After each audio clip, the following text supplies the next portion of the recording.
Okay, so I think that's about it. If anyone else wants to join us later on, they are more than welcome to.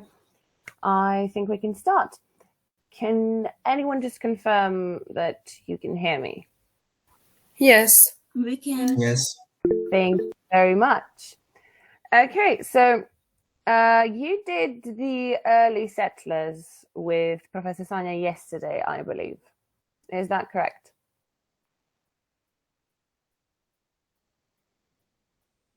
Yes. Yes.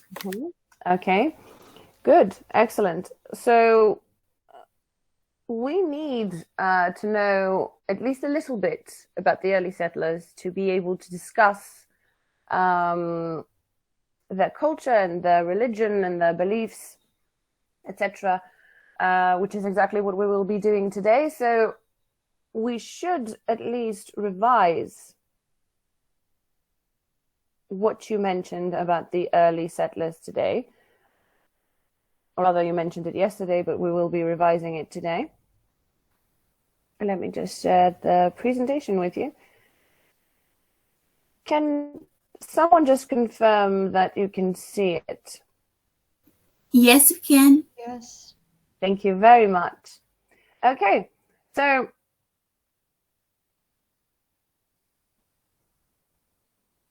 what did these years mean? The Stone Age, the Bronze Age, etc. When you talked about the early settlers, you mentioned different waves of migration, so to speak, different waves of settlement. And the first, so to speak, settlers who made the British Isles their more or less permanent home were Neolithic people, right? So during the Stone Age, at about 3000 BC. Who were they?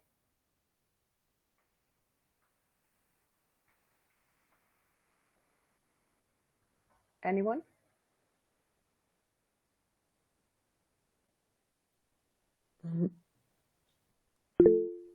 Go ahead, Luca. I think the Iberians. Yes, the Iberians. Can you tell me something about the Iberians? Well, as far as I remember, they were from the Iberian Peninsula. So they were kind of I guess the predecessors to modern Spanish people Okay. in part. And they crossed the La Manche by I guess by foot basically because it was a lot more shallow and it was basically it hadn't become the channel that it is today. Yes, the channel wasn't as wide, wasn't as deep as it is today, so it could be easily crossed, much more so than today. Well, I suppose that's debatable since we have the channel and the train and so on. But in terms of geography, yes, you're quite correct. So the Iberians crossed the channel at about 3000 BC. And made the British Isles their more or less permanent home. So, like any other Stone Age people, were there any characteristics that the Iberians held in terms of the tools they used and the lifestyle, so to speak? How did they live? Vanya, go ahead. Well, they were mostly not really having tools, maybe a stick or something that was maybe sharpened. But in terms of lifestyle, they were just hunters. At that point, they weren't really know about gathering and foraging and farming. Okay, yes. Very good. The Stone Age is called the Stone Age for a reason. So any tools that existed were made of obviously wood, wooden handles, and stone tips if we are talking about spears, for example. So stone and quartz, which is a type of mineral, a crystal. So that's what we were aiming for, flints, essentially. Okay, thank you very much. What about the next wave of settlement? So some 600 years later, the Bronze Age. What changed? Well, what started changing about 600 years later, during a period of time up until 1900 BC. Leah, go ahead. Well, I believe that the Beaker people came to the British Isles, and along with them they brought some, should I say, more advanced tools in terms of the materials that were used. I don't know, iron and such things.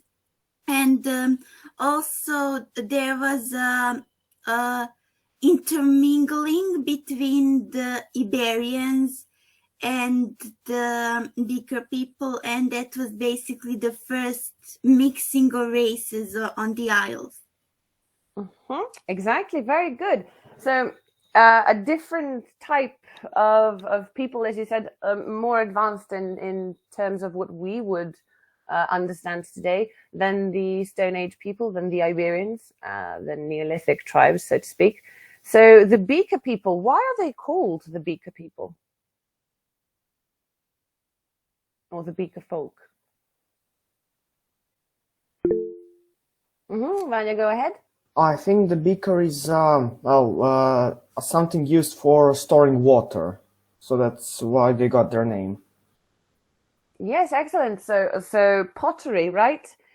Which is something that the Iberians, presumably, ostensibly, didn't have as far as the evidence we are left with is concerned. So pottery, the Bronze Age obviously got its name from what Leah, I believe, mentioned. Metal, the first work with metal. So the first intermingling of the races on the British Isles, was there something specific in that period in terms of this intermingling that Leah mentioned? Did they merely mingle, or did something else happen to the Iberians once the Beaker folk came, Beaker people?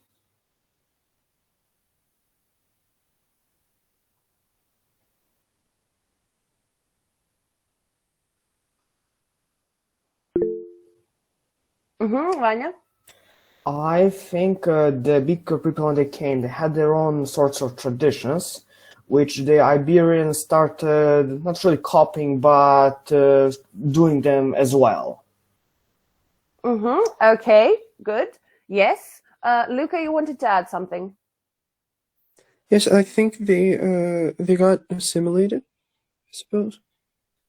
Okay, yes, assimilation. So the mixing of races and cultures, so to speak. But some did also get pushed to fringes, right? That also started happening, depending on the concrete tribe and so on, the specific tribe, and so on. Okay, great, excellent. What about the next period, the next wave? So around 700 BC, and it was a process which lasted for about 400 years and began at 700 BC. Stephanie, go ahead. Well, that's the time where the many tribes have starting to gather in the British Islands. So such as the Gauls, the Britons, and there's one more, but I forgot their names. But the Belgian people, basically. So they all brought their set of ideas and novelties to the islands, such as the Britons gave the name, the Gauls gave the languages to most of the Britain Islands, if I'm correct.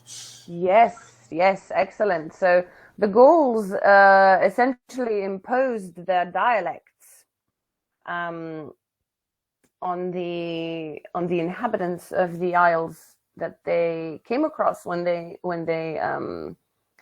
came to the British Isles. What kind of tribes are these? What do we collectively call them? Luca? Celts? Yes, the Celts or the Your Celts, Celtic tribes. Yes. whichever way you prefer to pronounce it. Yes, so Celtic or Celtic tribes, which Seven mentioned, the three different, so the Britons, the Gauls, and the Belgae. So again, what happened, except for obviously the exchange of language? What happened once the Celtic tribes came?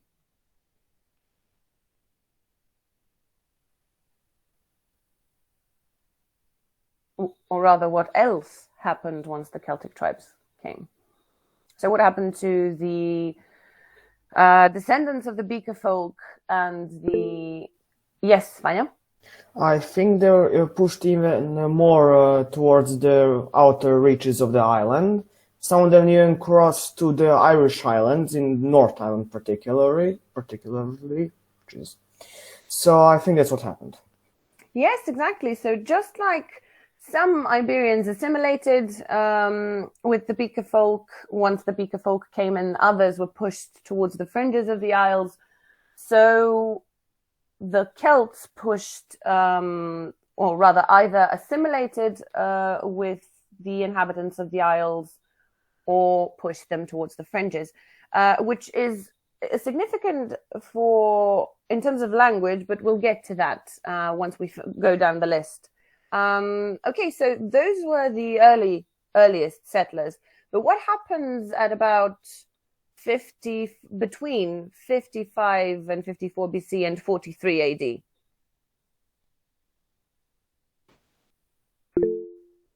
Luca? I think that's the arrival of Romans Mm-hmm. and the conquering of Britain. Yes, very good. The Romans came. Excellent. First with Caesar, whose attempt to conquer Britain was not exactly successful, obviously. And then finally with Emperor Claudius, who even in honor of the conquest named his only son Britannicus after Britannia. So we have the arrival of the Romans. So did the pattern repeat itself? What happened with each new wave of settlement? Did the pattern repeat with the Romans once the Romans came? Do you think? Luca? Well, yes, for the most part. They didn't necessarily only enslave, but they made the native tribes or the previous settlers.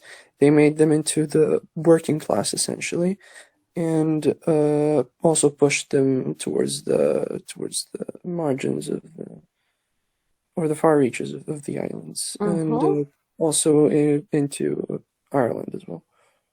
Yes, very good. Which is why I mentioned. Okay, let's not get into that. We have one more thing, and then we'll discuss that.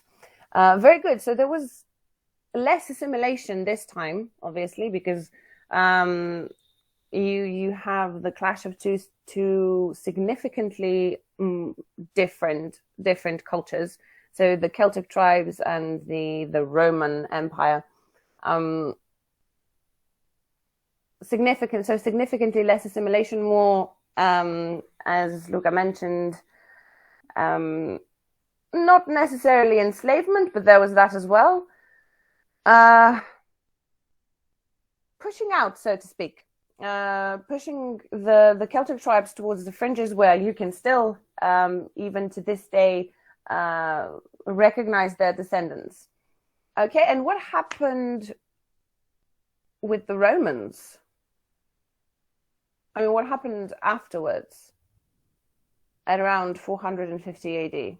So that's a lot of, that's quite a long period of occupation, let's say.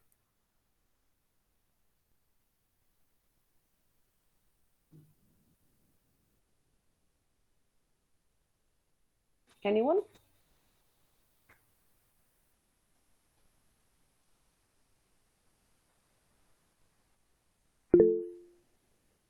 Teodoro, go ahead.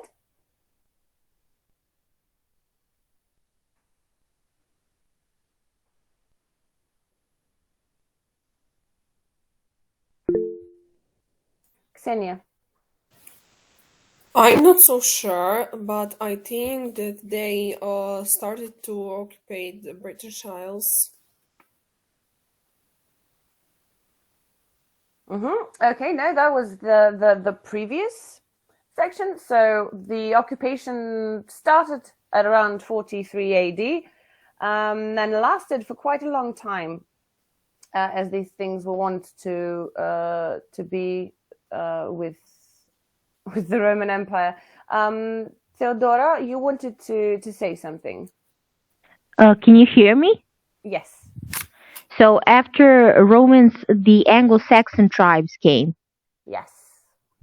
and and Romans went. I mean, they moved out of the British Isles, and the Anglo-Saxon tribes pushed everyone even further, and they occupied the region of the most fruitful region of the British Isles, that is England nowadays. Yes, exactly. So even though the Romans occupied the British Isles for quite a long period of time, during that period, even before the Anglo-Saxons came to the Isles, you had a period of decline for the Roman Empire. Obviously, it was, as you probably remember from history lessons in high school or elementary school, the empire was quite large and quite hard to manage in its entirety, especially the fringes of the empire. So the territories on the fringes of the empire, like Britain, for example. And so eventually the Romans started moving out of some of the territories, and again that opened up space for, in this case, the Anglo-Saxons to come and inhabit the Isles. So what's significant about the Anglo-Saxons? First of all, which tribes were they, Luca? They were Germanic tribes. Excellent. Yes. They were, I suppose, they were quite. I guess they were pretty advanced, especially in warfare. And I think they were. I think they were good with horses. I think that's a significant thing. Well, horses more or less, but you did touch upon something very, very important, that the Germanic tribes were characteristic for, and that's warfare. Their whole culture revolved around warriors, essentially. So obviously you had farmers, like in every other society of that type, agriculturals in that sense, but there was also the class of warriors, which eventually became what?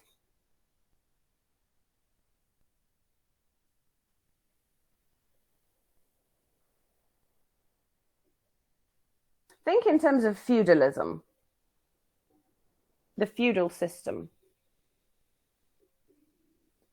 since the class of warriors in Anglo-Saxon tribes, yes, Alexa.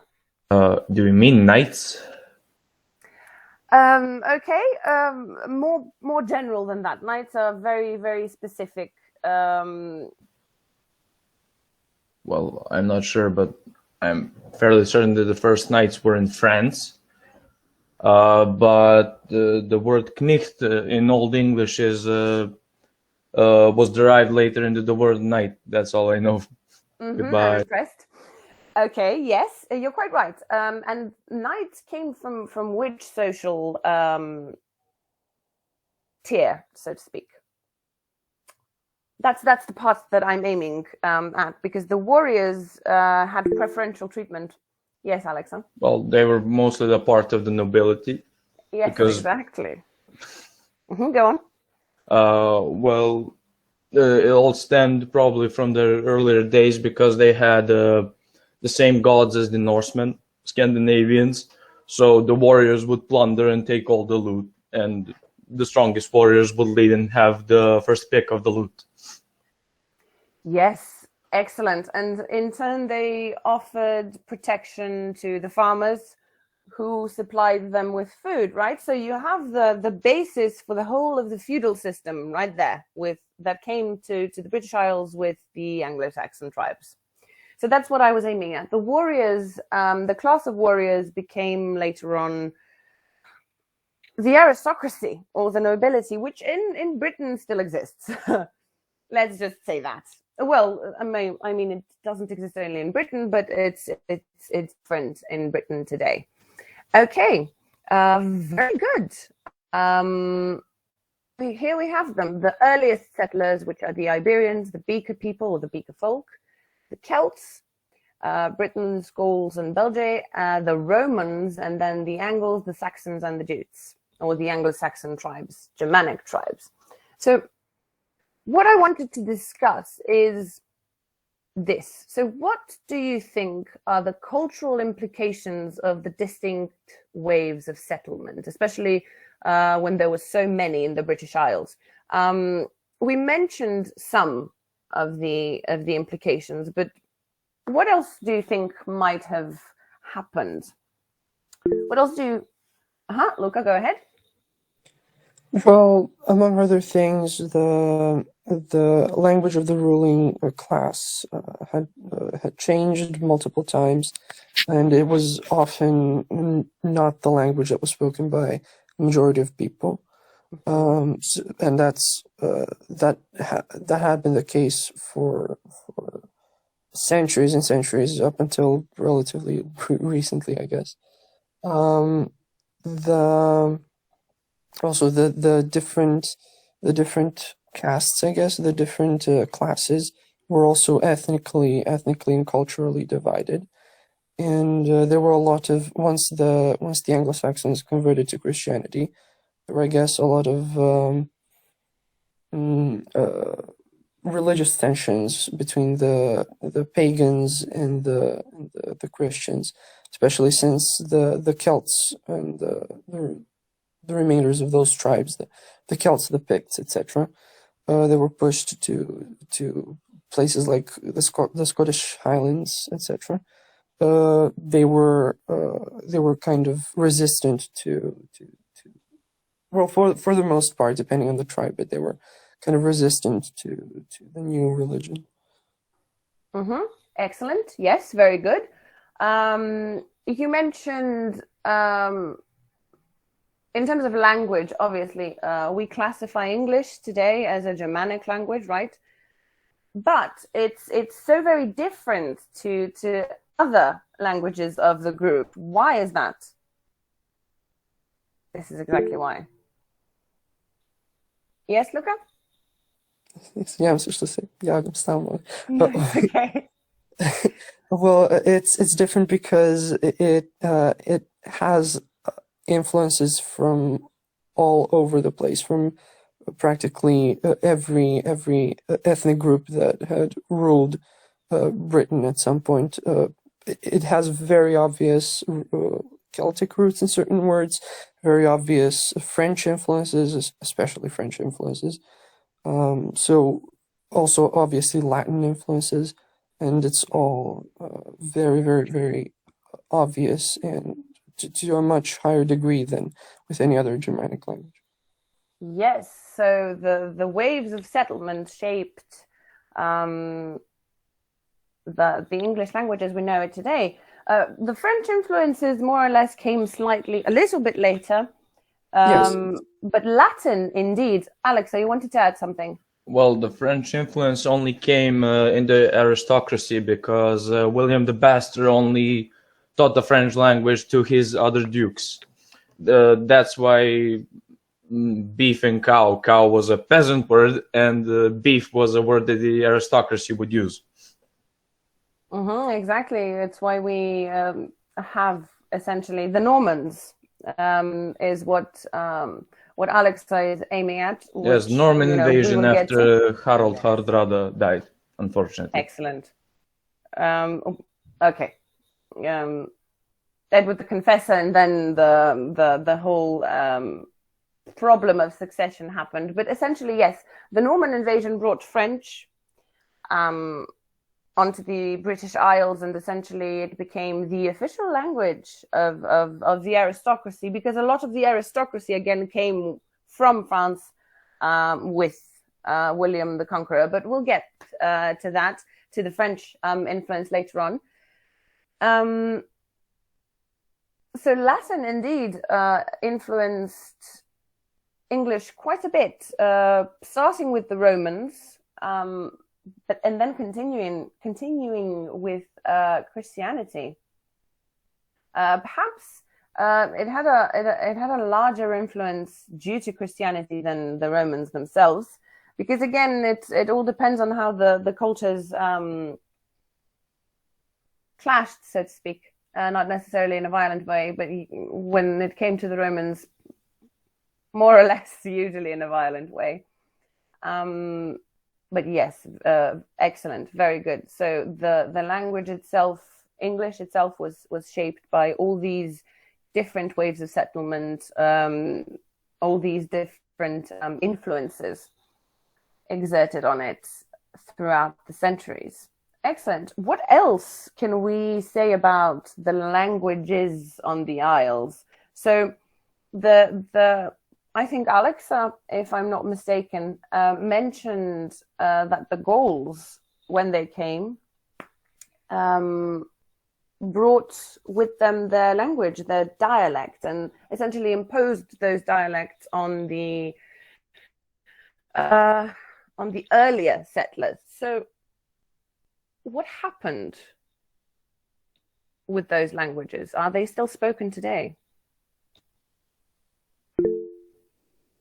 Vanya? Well, yes, they are. Maybe not just like a whole different language, but a different dialect in different places where some words can be derived from the old languages. Okay, Xenia? I think the language has changed. Obviously, as much as English has, right? What I meant was, are the descendants of those people still in touch with the language of their ancestors? Excuse me, can you repeat? Sorry, u smislu da, ti jezici se naravno jesu promenili u istoj onoj meri u kojoj se engleski menjao tokom vekova, zar ne? Naravno, zbog svih različitih uticaja, živ jezik je živa stvar i menja se konstantno. Ali, koji su to galski dijalekti? I can say. Okay, Theodora, go ahead. Scottish Gaelic, Erse, and Irish Gaelic. I don't know. Erse is Irish Gaelic. So the third one is Welsh. Welsh. Yes, thank you, Theodora. Indeed, she's right. So all these languages are spoken still today, not in the same form as they were once by the Celts when they came to the British Isles, obviously, but they still do exist. Scottish Gaelic, for example, I believe is an official language even in Ireland as well. Wales has the, I believe that you've all seen the memes and generally the jokes about the names of places in Wales.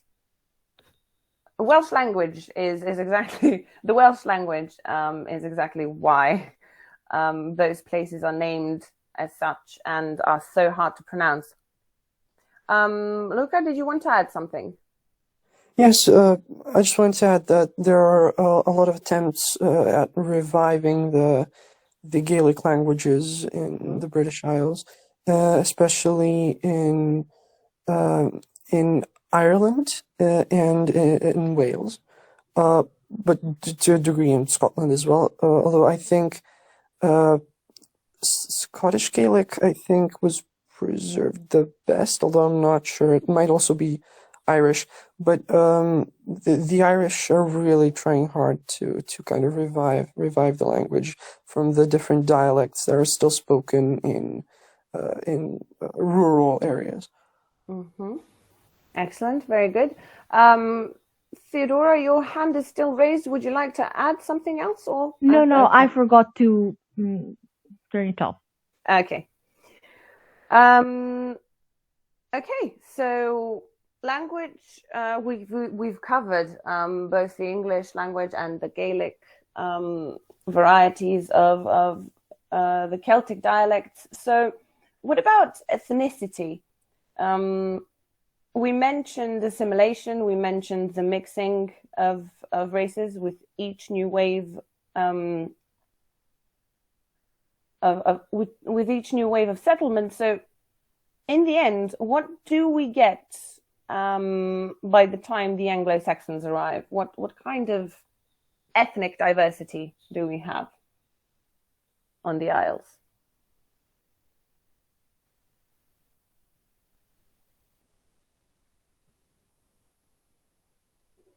What I'm aiming at is similarly to the fringes, or where the Celtic languages we've just mentioned are spoken today.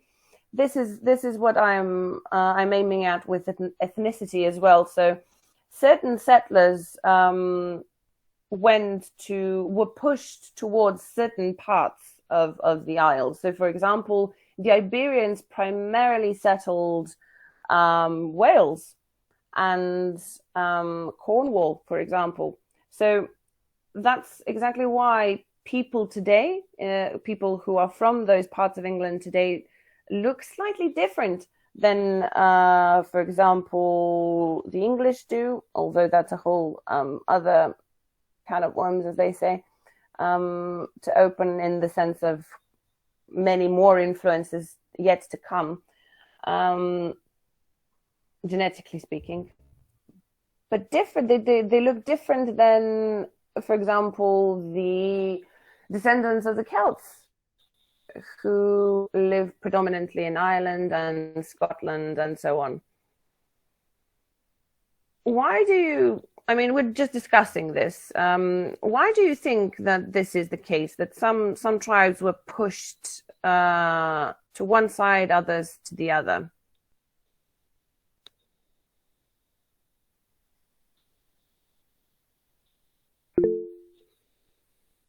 Alexa, go ahead. Maybe it was their lifestyle. Maybe the Iberian people were better fishermen or something, so they were more over on the coast, where Wales is, and the ones that were in the middle of England were maybe better farmers, so the land suited them better for agriculture and raising cattle and sheep. Or it was purely that one tribe was dominant over the other and just went, go away.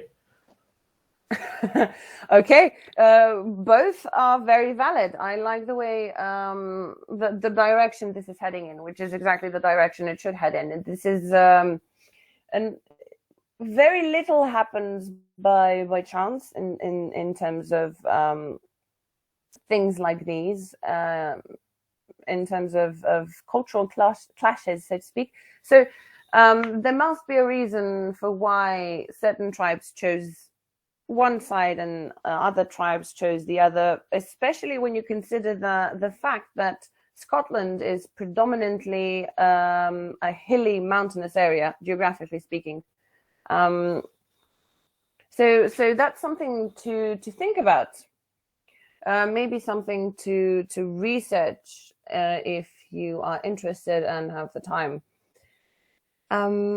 Would anyone else like to say something?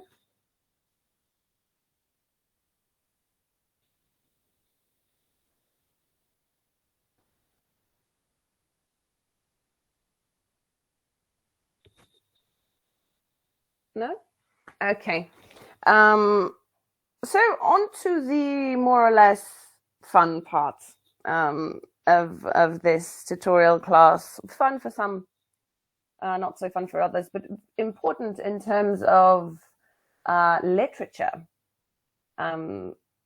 Both the medieval English literature and Renaissance English literature, which you have next semester, and then even Shakespeare, which is obviously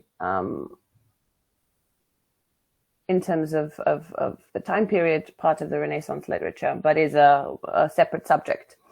Can we talk about, we mentioned religion. We mentioned certain pantheons of gods, but can we talk about the, so to speak, shift that happened with these different waves of settlement? So have you perhaps mentioned or thought about what the Iberians could have possibly believed in? Lara, go ahead. Well, I think that the Iberians had sort of how should I say, believed in matriarchy, and they had this moon goddess or the goddess of wholeness, or I don't know what's her exact name, and each of the tribes that came to the British Isles later on brought their own set of beliefs, their own gods, their own systems. And that's it. Okay, thank you. So keeping on with the Iberians, the matriarchy. Matea, I think you raised your hand second. Go ahead. Yeah, well, I basically wanted to say that they believed in polytheism and paganism, pretty much. Okay, the polytheism part we'll discuss later on. Dimitri, did you want to add something? Yes, I wanted to say that also they believed in the mother of all, also Mother Nature, and they worshipped it, and they wanted to bind with it, and they had this sort of tradition, the thing they would do, and they would die, they would bury their people, and sort of put the earth on top, so to make it look like a womb or like mother's breast, to symbolize their either rebirth or that the Mother Nature is still taking care of them. Yes, excellent. It has everything to do with what you just said. Alexa, would you like to add something? I believe you raised your hand at one I point. would, but I have a slight problem that I need to take care of. Can I have 2 minutes, please? Yes, of course. You don't have Thank to add anything. We've mentioned what we needed to. So Lea discussed names. The goddess, in terms of the polytheism Matea mentioned, the Iberians themselves were essentially monotheistic tribes, which believed, yes, they believed in a single deity who was a woman. Interestingly enough, so the matriarchy, and she had many names, the goddess. I do believe I mentioned quite a few of them in, yes. So matriarchal paganism, the matriarchal system of stratification in within the tribe itself, of course, in terms of the fact that the woman's role as the life giver afforded her great respect in these Neolithic tribes. But the great goddess they worshipped, the great goddess herself, had many names. I don't know how many are mentioned here. So some aren't actually. So Danu or Anu isn't mentioned here, but is also the name of the goddess, the great goddess, the mother of all living, the white goddess, the triple goddess, the moon goddess, the goddess of complete being, as Ted Hughes later on termed her. Why do you think? So obviously she is, and I didn't finish my sentence here, I'm sorry. Why is she the symbol of fertility and the one who both gives and takes life? So do you think that that fact is significant? Compare that to what you know about Greek mythology, for example.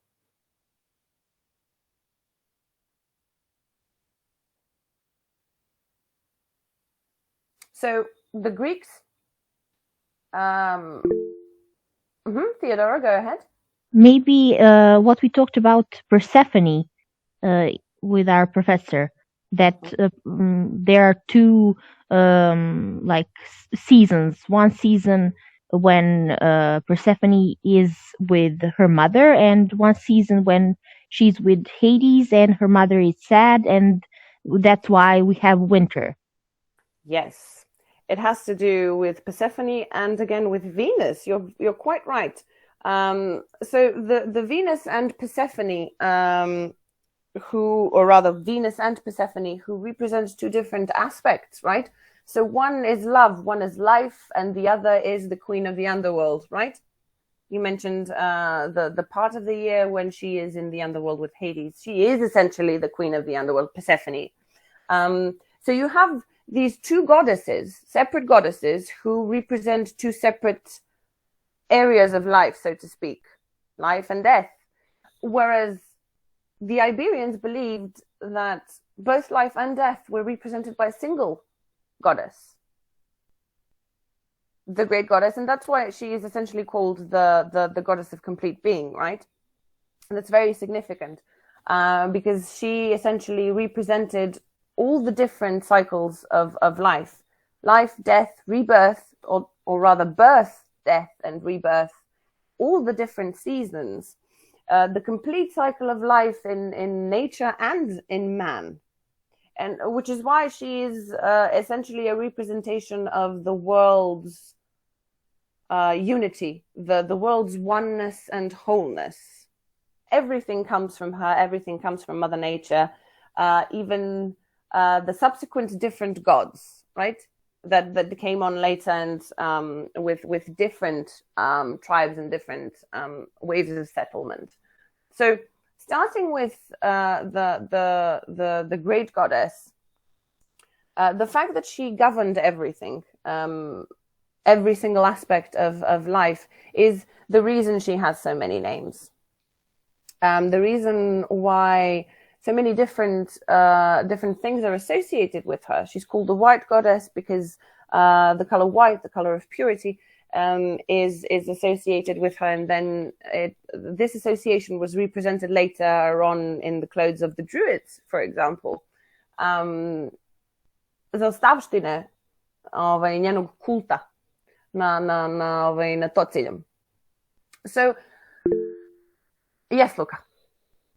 I believe at least parts of the archetype were assimilated into the Roman goddess Diana, or the Greek goddess Artemis, I think, since she was kind of the protector of women and the goddess of the moon in the wild. Yes, exactly. So that's exactly what we... Yes, Alex. Well, I don't know about the goddess Diana, because the goddess Diana was the goddess of the hunt. She didn't have much to do with life, just hunting in general. You do have a point there, but she had something to do with death. Right? Yes. And the great goddess, as we've discussed, Artemis was associated with the natural cycles. And in nature, you get both birth, death, and rebirth. So the process of aging as well, all the different aspects that we today really don't think much about. We take some things for granted because, again, science, we rely on science much more than we do on spirituality these days. But generally speaking, the Iberians had a single goddess governing the universe as a whole, whereas the Romans, the Greeks, you can see this in Norse mythology as well. You have different gods and goddesses taking on the different roles. So, for example, Venus is the goddess of love, whereas that would have been the purview, under the purview of the great goddess with the Iberians. Hera is the goddess of the hearth, and in Greek mythology, and again, that was the role of the great goddess. She was the birth giver, the giver of life, the nurturer, and the one who took life away, but also gave it back, right? So the natural cycles, think about what plants do. Think about how the seasons change. So the religion of the early settlers was, in terms of, obviously, okay, matriarchal paganism, yes, but nature worship. It was a natural religion. It had everything to do with nature and very little to do with what came afterwards, with the Bronze Age, with metalwork, and so on. How do you understand this distinction? We'll see how this progression went on, but it's important that you understand what the great goddess represented. Yes, Theodora. She's also called the White Goddess because of the way they preserved fire. And you mentioned the goddess of Earth. That's what I wanted to add on. Mm-hmm. Excellent connection. Yes, the way they preserved fire, and the goddess of the hearth, again, the as I said, under the purview of the great goddess, who essentially permeated everything, controlled everything, gave life to everything and everyone. So that's why you have many different representations of her in the physical sense. So she can be a maiden and she can be a nymph, but she can also be a crone, right? And sorry. When you think in terms of the cycle of life, right? So the maiden would be a very, very young woman, a child almost, somewhere on the cusp of adolescence. So that would be the part of birth, that aspect of life, that part of the life cycle. The nymph would be an already slightly more mature woman, perhaps a mother. And the crone is death, right? So an old, wrinkled woman, and so on. Think in terms of the seasons. You have spring, summer, then autumn, and finally winter. So when all the plants die, think of natural cycles in that sense. That is what is worshipped by the Iberians. That is what is worshipped in the great goddess, because she is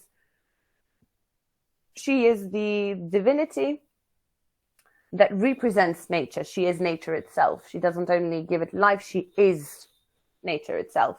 And that's why the religion, let's call it that, of the Iberians is considered as a natural religion, as nature worship. Because they didn't worship anything that was man-made. The goddess was connected with nature, and was both peaceful and destructive in that sense, right? So you have peaceful in the sense that she is the one who gives life, the one who nurtures life, allows it to grow, gives it what it needs to grow, but destructive also in the sense that she also takes away life. Think about the natural disasters that were as present then as they are now. that we can explain today by science, but how could the Neolithic tribes explain it, if not via divinity? So deifying nature is the whole point. Does anyone have any questions, or maybe something to add, something to comment on?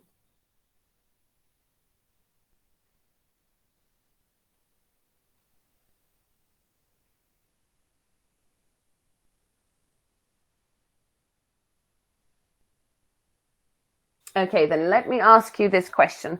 What do myths represent to you? How do you understand myths in general? And which myths do you know?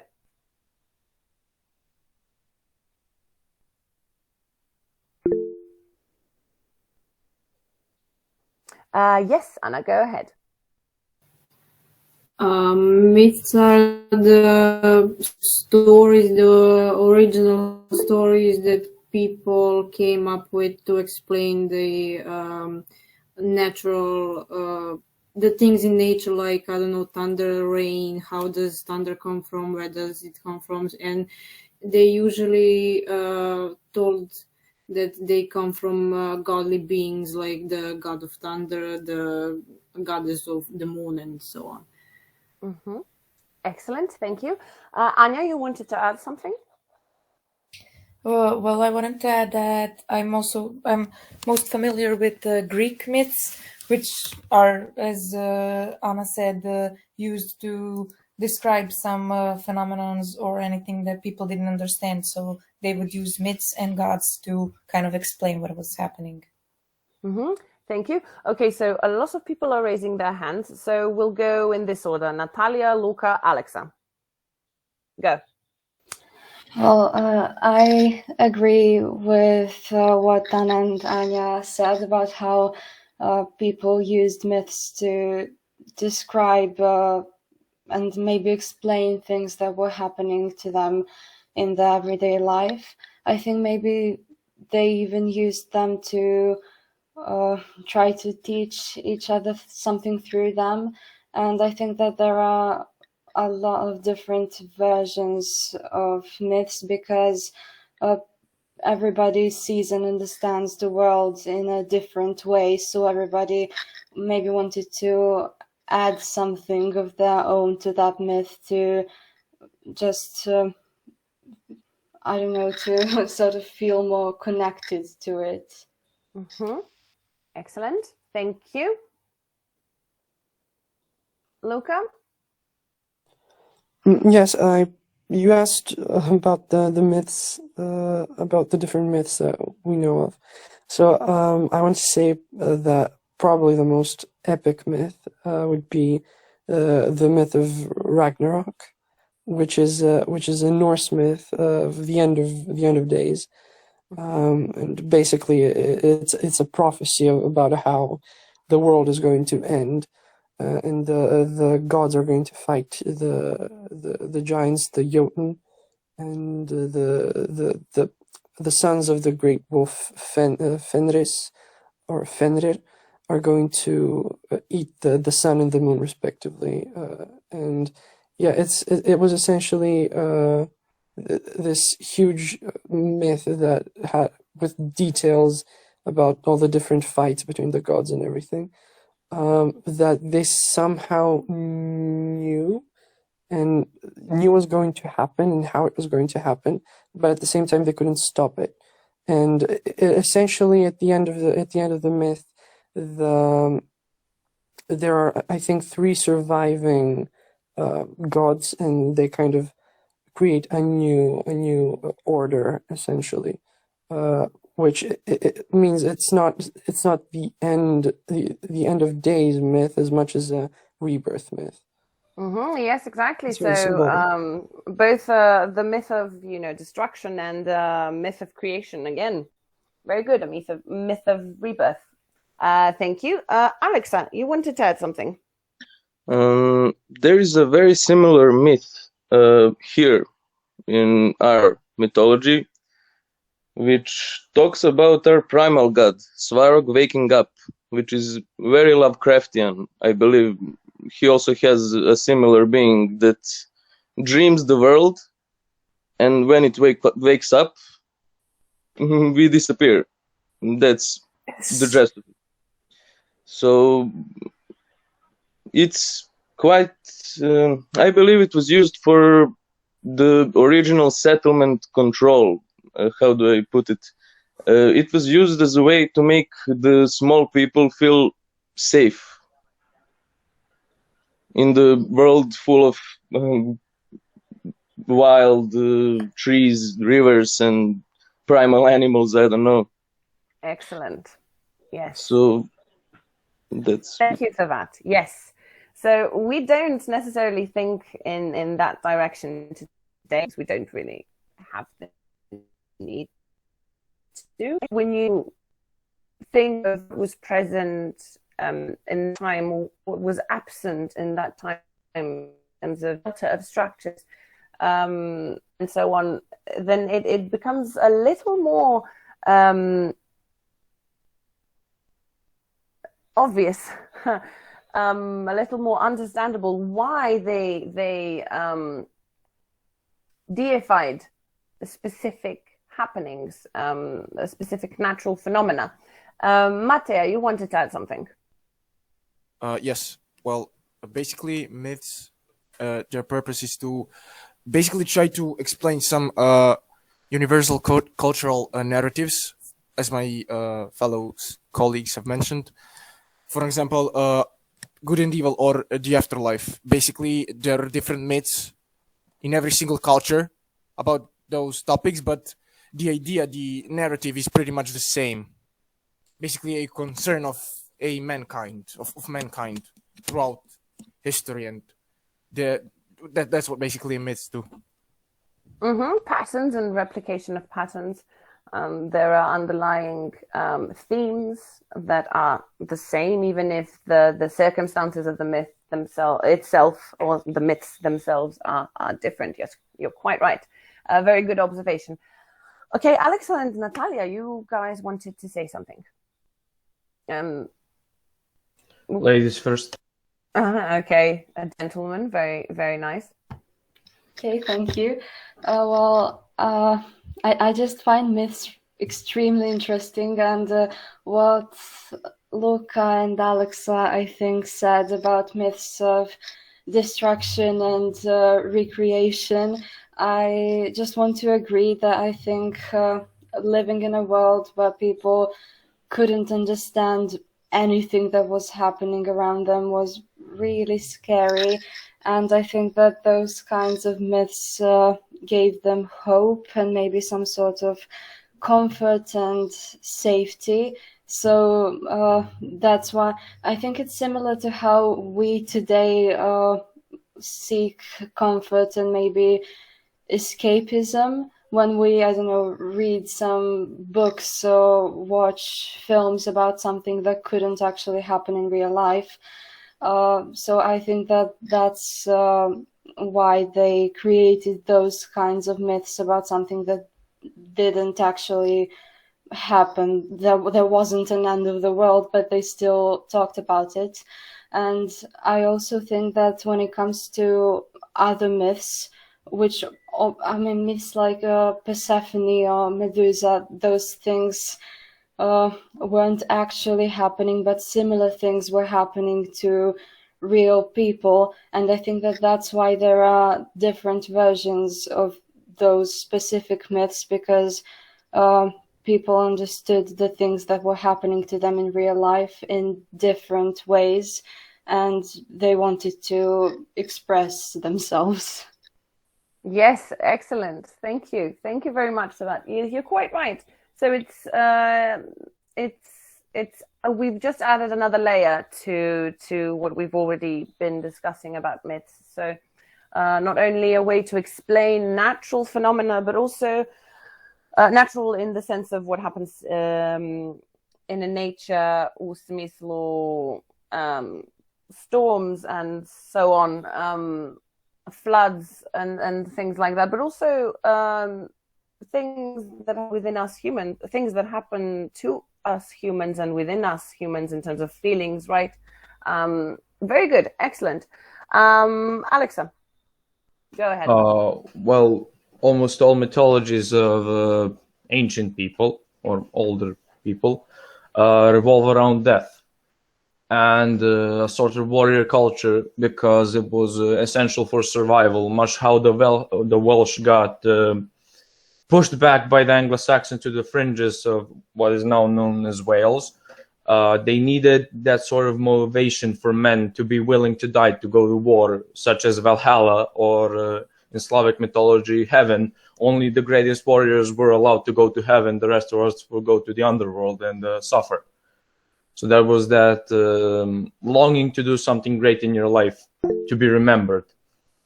Yes.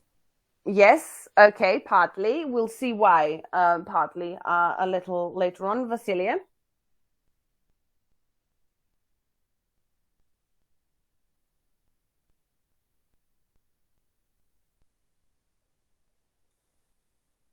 If you wanted to say something, Vasilia, you may. And if not, then we can move on. Can you hear me now? Yes. Hello? Can you hear us? I can't hear you. I'm sorry, I didn't quite catch that. Did he say can or can't? Or rather can't. Hvala. Okay, thank so you. I just wanted to say, like, a quick observation that that people are biologically and anthropologically petrified of the unknown, of everything they do not have the control of. So I think by inventing myths, people felt that feeling of control, of knowing actually something. And, even nowadays, people can describe what myths do describe. So I think that by inventing myths, people and peoples truly made. I agree. I think Natalia said that was a form of escapism, and I just think it's great that we have this cultural heritage from many nations. And we can see that even though the names are different, the point is pretty much the same. Mm-hmm. Oh yeah. Okay, thank you. Essentially, yes. We do use, nowadays, again, not so much, because spirituality has given way to something else in today's culture, and contemporary culture. But the earlier cultures did rely much more on spirituality to explain essentially everything. And again, yes, to exert control over the world, or rather to feel like some control is exerted over the world, like they have some control over what happens to them. What is interesting to note that, again, we talked about myths in the general sense. So we mentioned Greek mythology and Norse mythology and so on. But let's backtrack a little bit.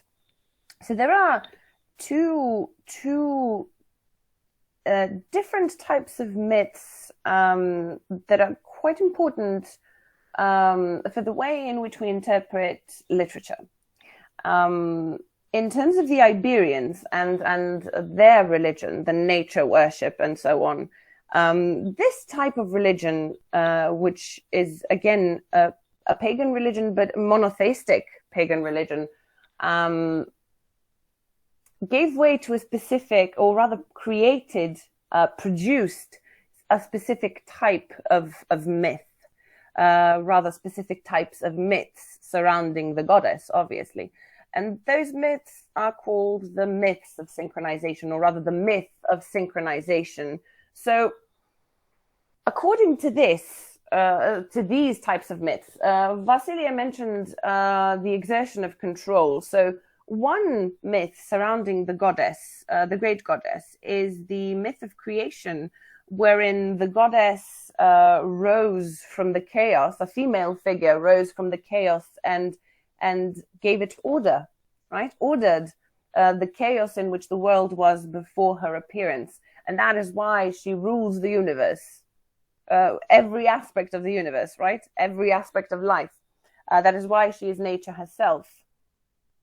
You have the story, the myth of the goddess's first lover, which is a giant serpent.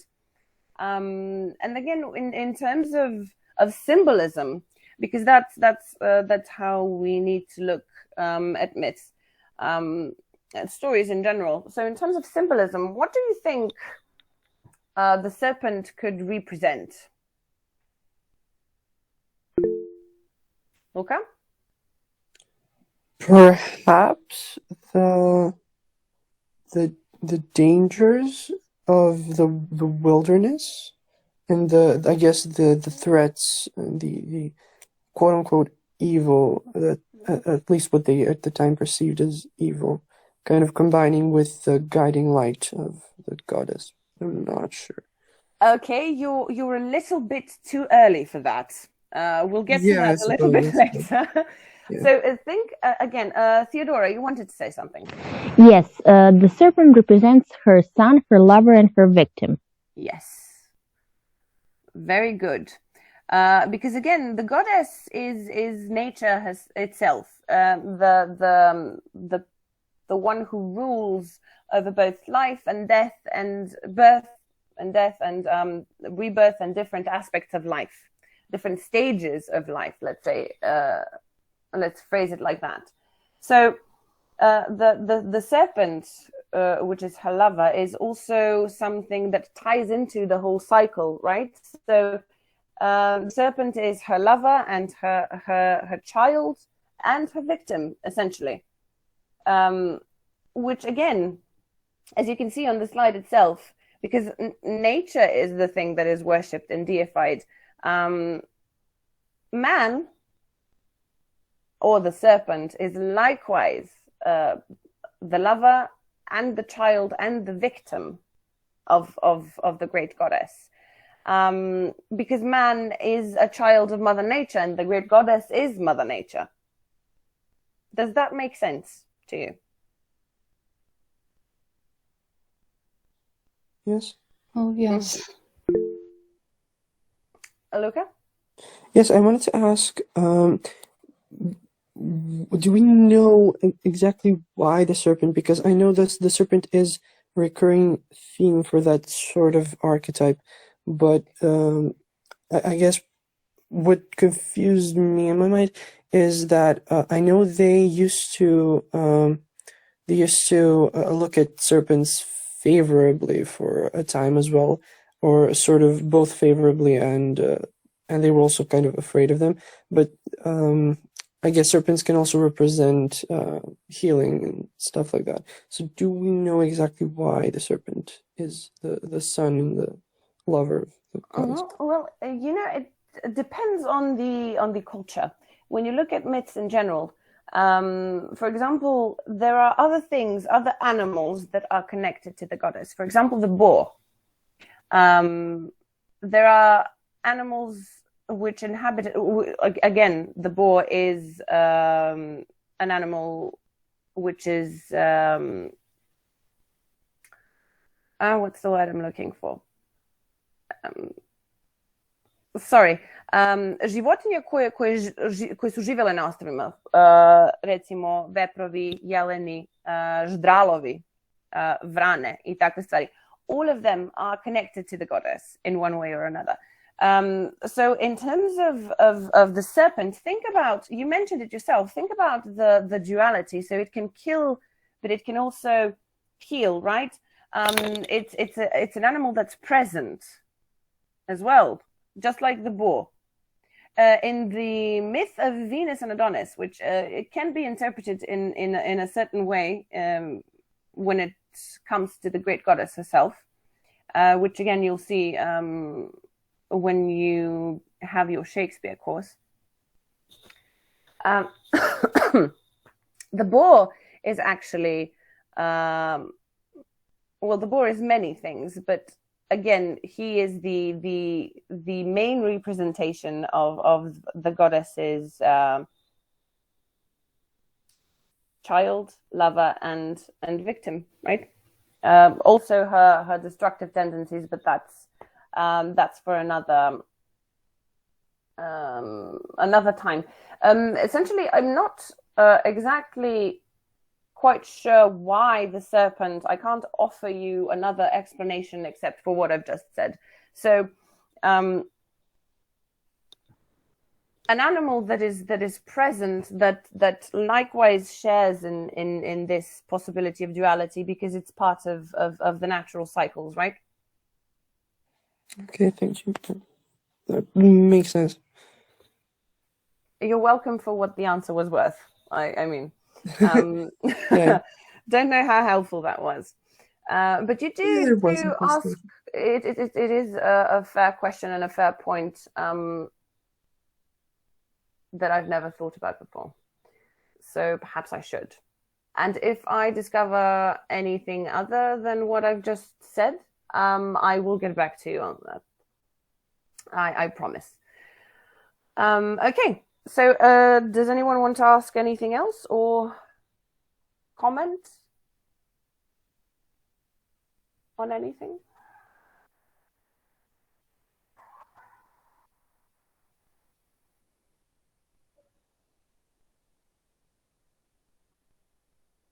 No? Okay. So getting back to the to man being a child of nature, to man being aligned essentially with all the natural cycles. So again, birth, death, and rebirth, but more than that. So you have different stages of life, right? After birth comes maturing, the different stages of maturing. Just again, think in terms of how we grow, how animals grow, how plants grow.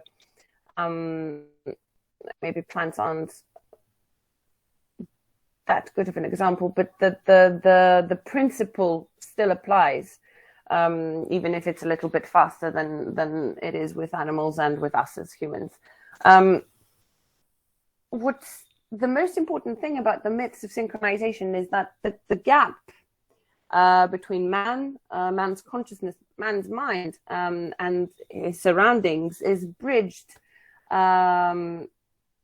by myths that essentially reflect the need to synchronize with nature. Because again, you notice, that's why I'm saying think in terms of, I keep saying think in terms of how we grow, how plants grow, because this is something that can be observed. It's readily observable. So why the synchronicity? Because the synchronicity does exist. Synchronicity with nature, alignment with the natural cycles exists. The alignment of man with the natural cycles exists. And this is why these myths that were created in regards to the matriarchal paganism, in regards to the great goddess, the goddess nature, are called myths of synchronization. Is this clear?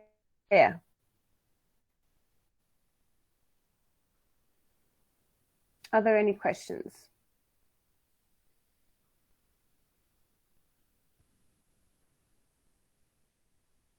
Anyone?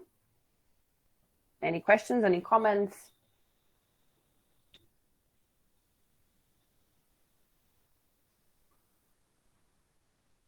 No? Okay. So, Luca mentioned afterwards, he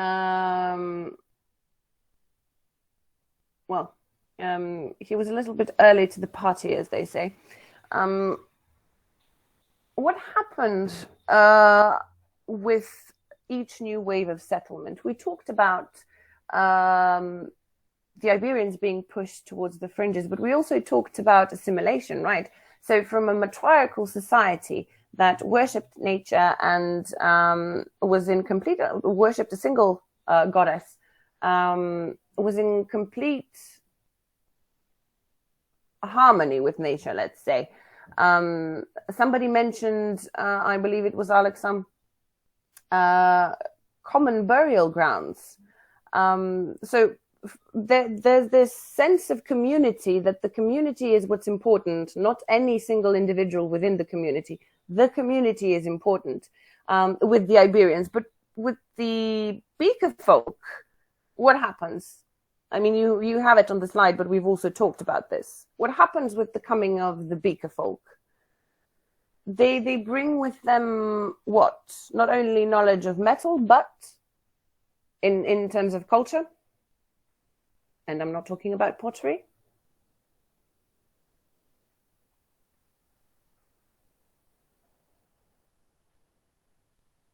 I'm starting to think that you guys can't hear me. We can. Ah, okay. Miloš, I do believe you raised your hand first. Go ahead. I think they get buried with weapons. Their weapons. Okay. Theodora and Leah. Theodora, what did you want to say? They brought their own pantheon of gods. Yes, very good. They did indeed bring their own pantheon of gods, many of whom were warrior gods. Yes, male. Someone else raised their hand, I believe. La, go ahead. Well, they brought their own set of beliefs, and I lost track of thought.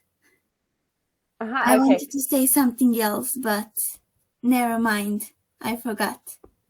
Yes, their own set of beliefs, and again, that means their own pantheon of gods, as Theodora said. What this implies, essentially, is that from this sense of community where you had common burial grounds, one of the burial grounds is the largest man-made hill in Europe, made, again, by the Iberians on the British Isles. From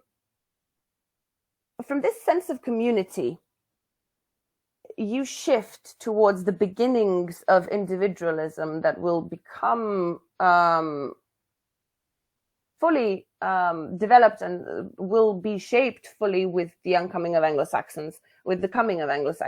But so from this sense of community, where you have community in at birth, community in life, and community in death, even community at rebirth, you get new customs with the Beaker folk who believed that man is alone at birth, in life, and essentially at death. And so he should have his own burial ground, right? His own grave. So this is the start of individual burials, which, interestingly enough, are still more or less the thing we do today. And as Theodora mentioned, a whole new pantheon of gods, many of which were male. So you see the beginnings of the shift. The Beaker folk also brought another type of social stratification with them. So from the matriarchy, we begin to shift towards the patriarchy. The matriarchy didn't necessarily mean that the woman was in charge. She was given great respect. Yes, she was paid great respect because of her role in giving life, in producing children. And many women were leaders of their tribes, yes. But at the very least, they were equal to men. It ties into this sense of community that you have throughout the Iberian tribes. With the coming of the Beaker folk, however, you get men in charge of tribes, men who are paid respect, whereas women begin to be slowly pushed towards the margins, not completely, obviously. Yes, Luke. Yes, I wanted to add that it wasn't always in every case just about the gender or the sex rather, but rather also about certain masculine and feminine characteristics. So sometimes a woman with masculine characteristics could still become a leader in certain cases. Yes, because and this tells you that the what we today see as feminine and masculine characteristics aren't necessarily all that important in terms of. So if a woman with what is now considered traditionally masculine characteristics can still become the leader, then are those characteristics really important? And are they what is emphasized, and are they what attention is paid to? You do have a point, though, however, which is something that we'll get to later on with the strengthening of the patriarchy, idealism, and the ideal image of woman, and so on. Yes. Thank you for bringing that up, though. So again, you don't have the complete marginalization of women yet. It's just a subtle shift, the beginning of the shift, essentially, from the matriarchy and towards the patriarchy. And what is characteristic then with the with the next wave? Jesus, I'm terribly sorry about this. What is characteristic then with the next wave of settlement with the Celts is that they definitively brought almost, well, not exclusively male gods. That is something that is a characteristic of the Anglo-Saxons, but quite a few of them. Of course, again, the Celts had female deities as well, and this is where the remnants of the great goddess are visible. So assimilation did happen in that cultural sense, not merely in the genetic sense. And you can see this in the fact that, as with the Greeks as well, you have different deities, different goddesses, new goddesses, taking on 1, 2, 3 roles that once used to belong to the great goddess, right? Does this make sense to you? This turn of events, so to speak, the progression of events. Are there any questions about it? Anything to be clarified?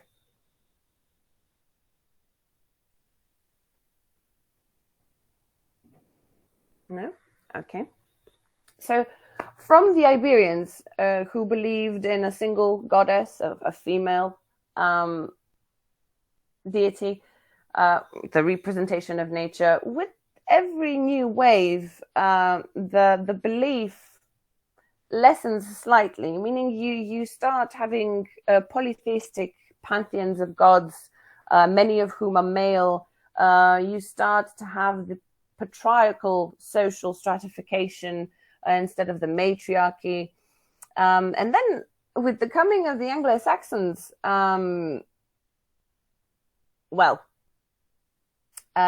you get a strictly male pantheon. And this happened because whilst woman was given, women were given due respect because of their role in the continuation of life, because they gave life. And so they were a symbolic representation of the goddess, right? And even when the goddess herself wasn't as worshipped as she was by the Iberians, she was still present in the different pantheons in specific goddesses, right? But then men realized that they too had a role in conception. They realized essentially that the child didn't come simply from the mother, that they too had a role in the conception of the child. And with the Anglo-Saxon warrior culture, you get strictly male gods, and the rational capacities, among other things. So it's a combination of different factors. man's realization of his own role in the conception of children, which again is reflected in the fact that the pantheon of gods was strictly male, strictly patriarchal. Very few cases of matriarchy remaining, none in Anglo-Saxon tribes almost. But also combine this with the fact that the warrior culture stepped further and further, kept stepping further and further away from nature itself. So man's rational capacities developed in such a way that they moved from nature because they perceived man as a slave to nature. So you have tribes in the beginning, tribes who worshipped nature and the natural cycles and who were aligned with those cycles to eventually, slight shifts towards Anglo-Saxons, the Germanic tribes, which introduced some of the essential traits of the patriarchy, really today recognized. A movement away from nature towards man-made structures. So the individualism, the beginnings of individualism that I mentioned with the Beaker folk peak with the Anglo-Saxons, because this is the period in which, the culture in which man is truly alone. Man is in charge of himself, right?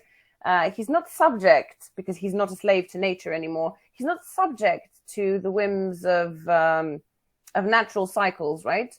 He can take charge of himself, and this is where the notion of destiny does, ironically, come in. But more to that point, so the nature that was in the beginning deified begins to be demonized, begins to be represented as something to be conquered and vanquished. And in this sense, man begins relying only on himself. So where we once had the myth of synchronization, now with the Anglo-Saxons, with this complete reversal of nature in man's life, we have the myths of dissociation. And these myths essentially depict that man is in open conflict with nature. Nature is demonized. And sorry, let me just see who raised their hands. Yes, Luca? Mislim, da vas prekinem, samo sam zakasnije podigao. Nastavite, molim vas. Aha, okay.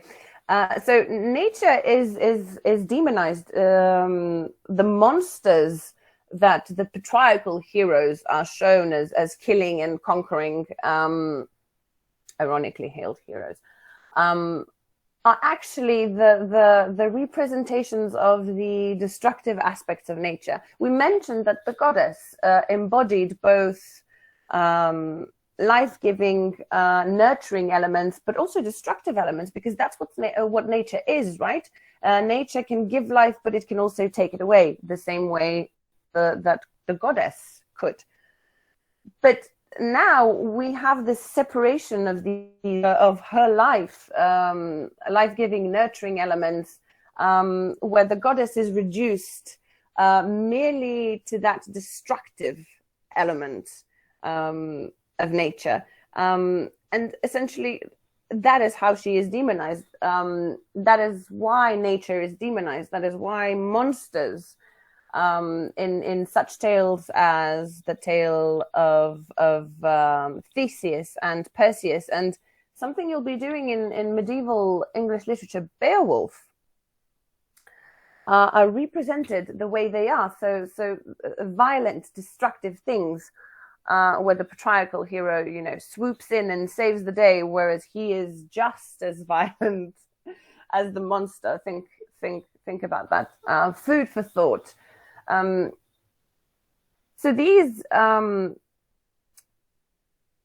these myths of dissociation, obviously there are many of them, but what is most characteristic of them is this, the culmination of this shift that we've been talking about, where nature is shipped in the shape of the goddess of complete being is now something to be, is demonized, now something to be conquered and vanquished and destroyed, right? So that's essentially what the myths of synchronization and the myths of dissociation are. And again, I already mentioned Theseus and Perseus and again Beowulf, but think about those stories. When Theseus kills the Minotaur and Perseus kills Medusa, who was once human, perhaps that example is the best example, Perseus killing Medusa. Think about what the myth entails, what the story entails, and what the implications of it are, of Medusa having once been human.